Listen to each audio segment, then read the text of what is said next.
For this episode, we created a comprehensive rating system to determine if a piece of technology is worth your child's time, our top technology disasters with kids, and we confess our worst screen time infractions.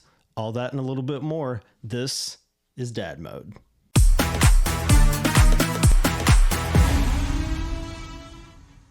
My name's Eric, and with me here is my brother Derek, again, co-host of Dad Mode. We are excited to be in here for episode 2. Derek, good to have you in. Yeah, good to be back. All right.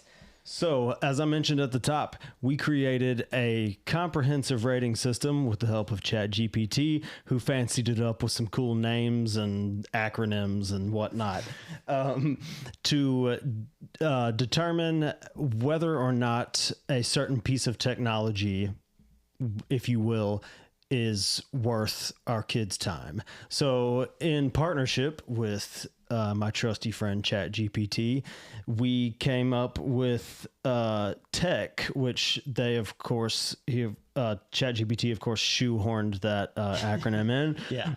To give 4 ratings. Give a piece of technology 4 different ratings from 1 to 10. 1 being terrible, 10 being great. And so for each of these, there's 4 ratings that go into this comprehensive rating. Time drain, its educational value, control, basically how much control a parent has. And then it shoehorned the word harmony in there to say whether or not it's like, causes, I don't know, whatever, tantrums, discord, whatever, gets in the way, all that kind of stuff. So 4 scores for each piece of technology. Go ahead. I mean, you see the list, that we made. The top 5 worst offenders, technology offenders for parents. What's one on the list that just does not surprise you? I definitely expected, and I don't even know if I'm saying this right, Roblox. Yeah, I'm out of touch. So I'm that's probably embarrassing. But. Our kid, my son's not old enough. Well, that's probably not true. He could probably be playing it. We didn't introduce that to him. For me, that's because I think that's one that they can, kids will end up spending a lot of money on and that sort of thing. Yes. So that to me, that's a. So it got for a time drain, it got a 4. Middle of the road educational value. I assume there's some kind of just like creativity to it. And people are like, how are these guys even talking about Roblox? And they don't even know it. But, and then very little parent control. And so, yeah, that gave it a nasty 3.5. Gross. Which is rough. The one that did not surprise me is Snapchat. So it was like bottom of the barrel for basically everything. I'm going to full on admit, this is kind of a little bit of a side quest here, but Snapchat was the very first piece of social media that I opened up the app to start, with my Snapchat account, and I had no idea what was going on. It was my very first experience with I don't know what's happening. Yeah, and I'm out of touch. I'm out of touch. Yeah. It was back when it first came out, and everybody was using Snapchat. And I was like, they still are. Yeah, I know, but I didn't know. It did not grip me from the beginning, and turned in. It kind of came out a little bit later. That's like, oh yeah, this is absolutely trash from a parent's perspective because users, you can hide whatever you want to hide, and anything that you send is immediately gone. And there's no record of it. Which is not good at all. So that's like at the bottom of the list. Got a 2.3 out of 10. So if you're looking for stuff, you should ban your kids from using Snapchat's up there. Other ones, slight indictment.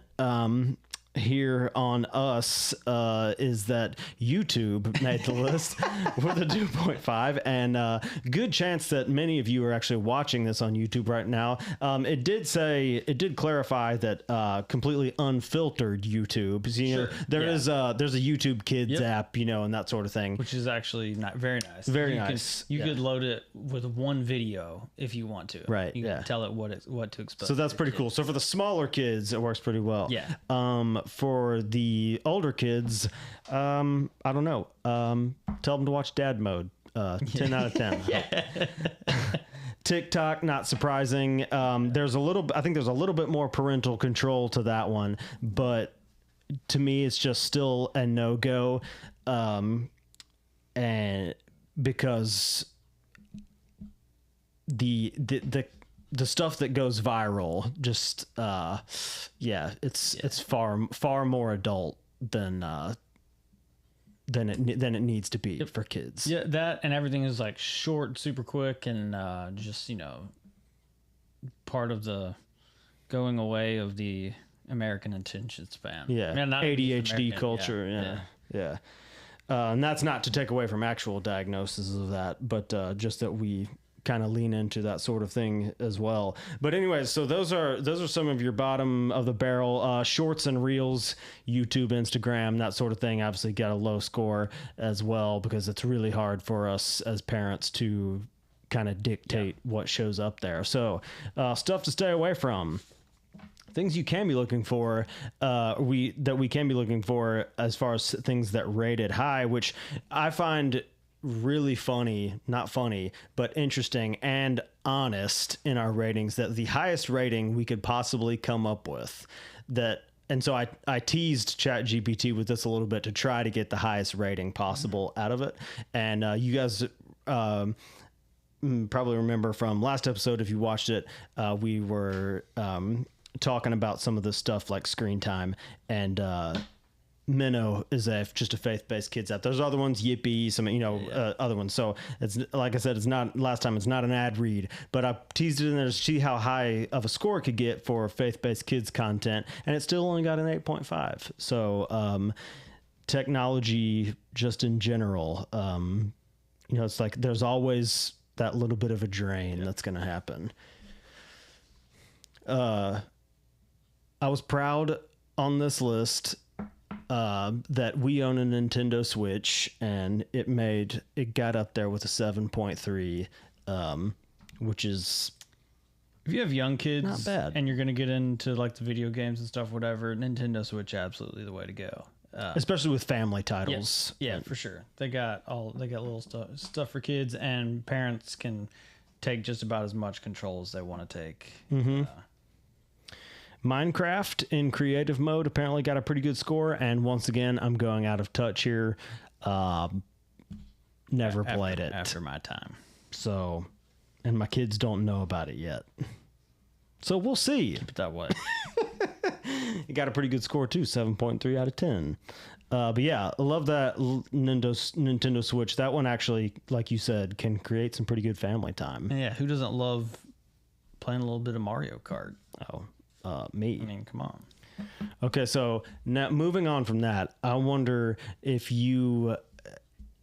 they're like thinking technology. Disaster is a strong word, but it's a little bit of a bait word. But we're talking about top technology disasters with kids.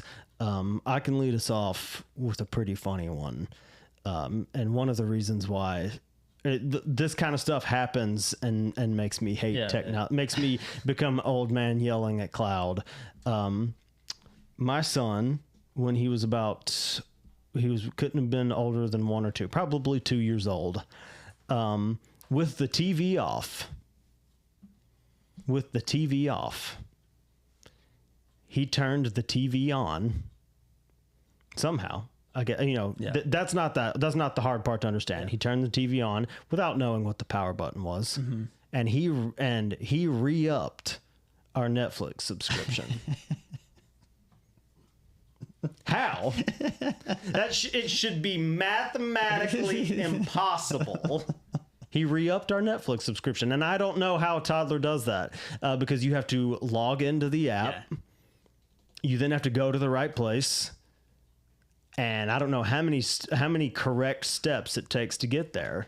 Yeah, so when you get out of, or when your Netflix is up, you stop paying for it or whatever, it doesn't delete your account. It doesn't automatically log you out. And so I'm assuming that it was still like something that he was just able to kind of click through, and it was just brought you back to the login. It's like, hey, but it probably immediately popped up with a, hey, if you want to watch Netflix, you got to pay now. And so he was just, he just kept hitting that okay button, I bet, until it happened. Don't know how he got to Netflix though. That's the funny part. He would have had to, if it was one of those Roku remotes, maybe that it was, yeah. but yeah, I'm still at a loss to this day. That's good stuff. I don't have a story like that. I don't think Isaac or, I don't think either of ours have done, started subscriptions on their own or whatever. I do know Isaac did the same thing in terms of watching Netflix one time when he was young, where I left the room for a second. And again, he was probably about the same age, probably around 2. Left the room for a second, probably to go use the restroom, and he was playing toys. Came back and he was watching Coco Melon, which, if you remember from last episode, one of the dreaded. We tried to delete it from history, tried to delete unsuccessfully. And I don't know how he did it. Again, it was one of those Roku remotes. He probably just hit Netflix and just kept. I don't know. I wouldn't frame that as a disaster, but you're still just like, what just happened? What happened? Yeah. He had, both of my kids have, at certain points, we've been, playing together or whatever we were doing, gone to another part of the room and then brought it back over and said, hey, Dad, your phone was over there. Here you go. And I was just kind of like, do I usually have it that much that you're gonna? Did you had to go? You went to go get it. So but that was a little more like self. I wouldn't call it a disaster, maybe even, but it's a little conviction. Small time conviction. You felt like I had to have this. I was like, I don't need it, but that's a tough one. Yeah. I remember, with my son especially, because we were kind of, we're new to the parenting game with him. And you don't realize how quick they pick up on stuff, for especially that first time through. And I remember 6, 7 months old, and you might be looking at your phone, and he'd come up, like he'd be on the floor next to you or whatever. Yeah. And like that super slow 6-month-old reach, trying to look and see what it is. It's like, man, what you're looking at is pretty special. And that makes you want to just pick it up and just throw it into the lake. My daughter actually had I think probably when she was between 1 year and 2 years old, where when we were playing, so I was not allowed to even be holding or pick up my phone to check the time. Good on her. She would be like, no, and smack it out of my hand. She was training you. Yeah, she was training you. Yeah, kids and their discipline. And this is again not necessarily a disaster, but we let our kids watch a movie that we ended up paying a bit of a price for. So the new Garfield movie, great film. If you like animated films, if the Garfield comics kind of pull at your heartstrings, nostalgia, that sort of thing, good film. But the quote unquote villain, who I guess was a little bit of, anyway, for young kids, for little kids, I guess it just didn't work out. My son is a little bit sensitive, and so is my daughter, a little bit more sensitive to villains, which is fine, totally great. And my wife and I didn't really think a whole lot about it until, after the movie. And my 2 or 3 year old at the time daughter, I don't know how many times that night we heard the word Gary, which is her pronunciation, was her pronunciation for scary, and talking about how Gary it was. And so and we've had that sort of thing happen also, like where we can't control it, like commercials and stuff like that. And that stuff lives rent free in your kid's head. And I remember when I was a kid, I don't know how old, but I remember seeing something on TV, and I remember what it was, and I remember that it scared me. And I still remember going into my parents' bedroom that night after I had gone to bed, and going back into their bedroom and asking them and telling them that I was scared by something that I saw on TV. That's crazy how much that stuff locks in, but yeah. What did we say about the TV and the iPad last episode was blippy? I guess just unplug it and throw it in an ocean somewhere, burn it, find a dumpster. So especially when we come across stuff like that and the things that feel out of our control, how do we effectively draw boundaries for our kids of all ages? I'll call back to episode 1 or the previous episode that we did. Boundaries wise is making sure it's not a critical part of your day. So any type of interaction with technology is not a critical part of your day. And also trying to, now it can be used, not doing it or whatever the thing is, whether it's a game or watching something, can be used as a punishment of sorts, but not just always that being the only reason you never get to do it is punishment. So that works here as well. Just because you don't do it today, just because we don't always do that every day. Yeah. So I think two things. One, I'll call back to episode 1 as well, because they kind of mesh to get what we're talking about kind of mesh together really well. Is participating in the boundaries that you set. So like, for example, if I've got a kid, as my kids get older, I think for certain things you'll set daily time limits or whatever kind of time limits, or even if just may not be same thing every day, but like, hey, this time 30 minutes, hey, whatever is for me trying to participate in those boundaries. So if I think my kid probably shouldn't watch more than 30 minutes of ... maybe I should set about that same boundary for myself, later that evening when it's like, are you going to watch TV? Am I going to watch TV the rest of the night, or I'm going to, draw a boundary for myself too. I think it's good practice. And also just kind of keeps us, from developing that same problem, addiction problem. Yeah.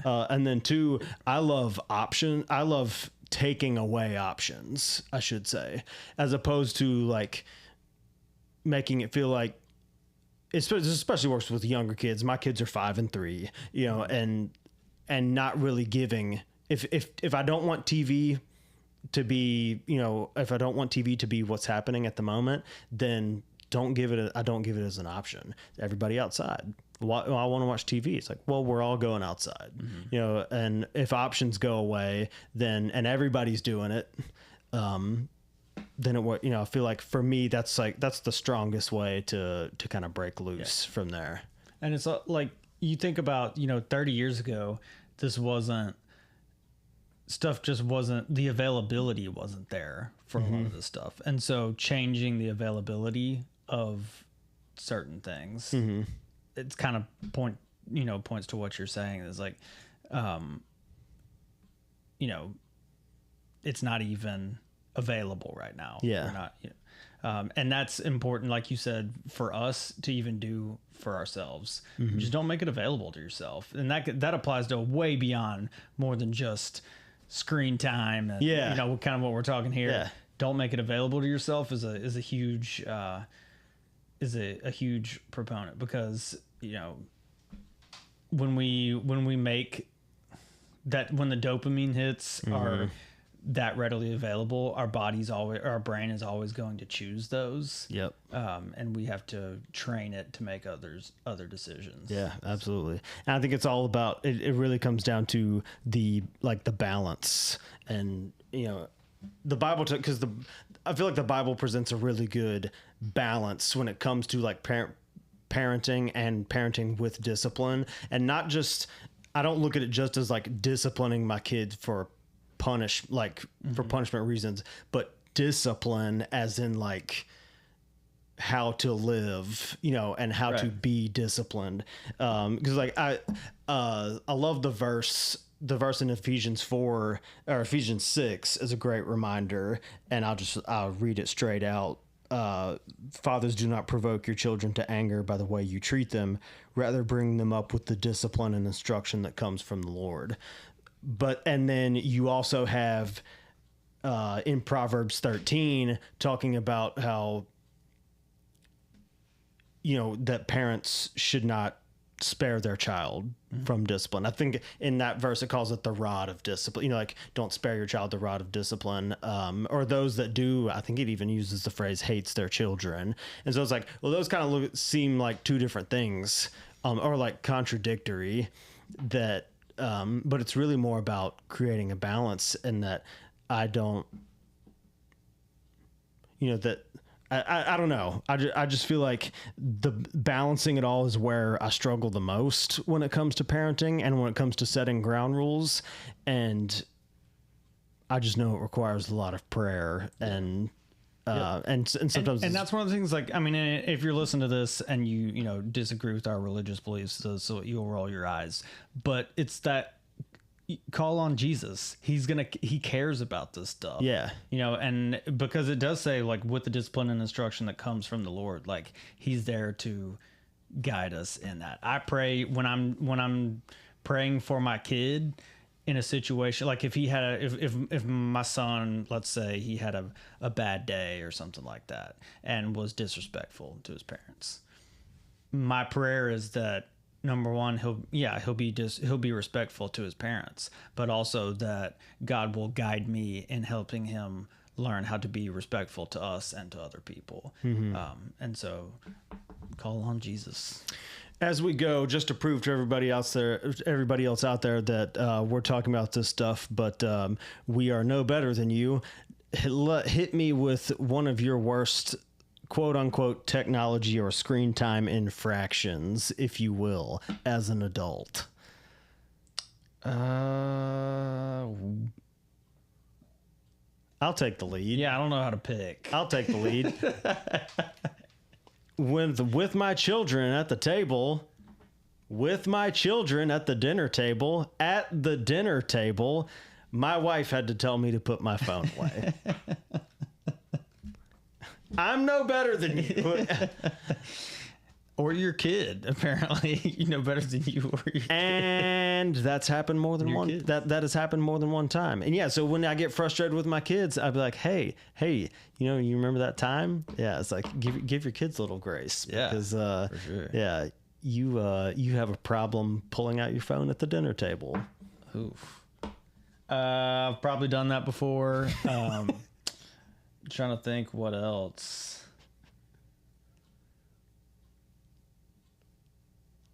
I always feel bad when my wife's in cleaning mode and I'm not in cleaning mode and I want to watch namely sports on the, and I usually just like, you don't. Okay, fine. Derek, you don't care about this game. Yeah, you don't care about this game. You don't care about this game. It's the NBA. I don't really care. I don't really like the NBA. Well, that's a good one. No.